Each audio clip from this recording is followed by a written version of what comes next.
आणि आता सविस्तर बातमीपत्राच्या सुरुवातीला एक मोठी बातमी। राज ठाकरे यांनी माणगाव बायपासची पाहणी केली आहे। अर्धवट काम झालेल्या बायपासची पाहणी राज ठाकरे यांनी केली आणि स्वतः ते गाडी चालवत तिथे पोहोचले।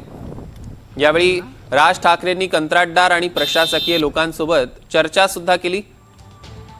ज्या प्रकारे हा रस्ता झालाय मला वाटत नाही हा जास्त दिवस टिकेल, त्यामुळे काळजी घ्या अशा सूचना देखील राज ठाकरे यांनी दिलेल्या आहेत।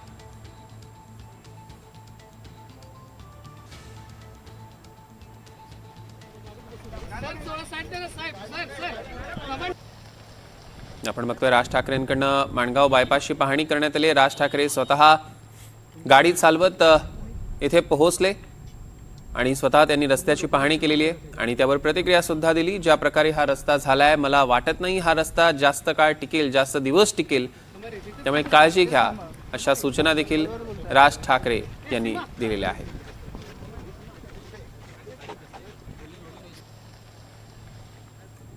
आपण दृश्यांमध्ये बघू शकतोय राज ठाकरेंचा हा संपूर्ण ताफा माणगाव बायपासची पाहणी त्यांनी केलेली आहे।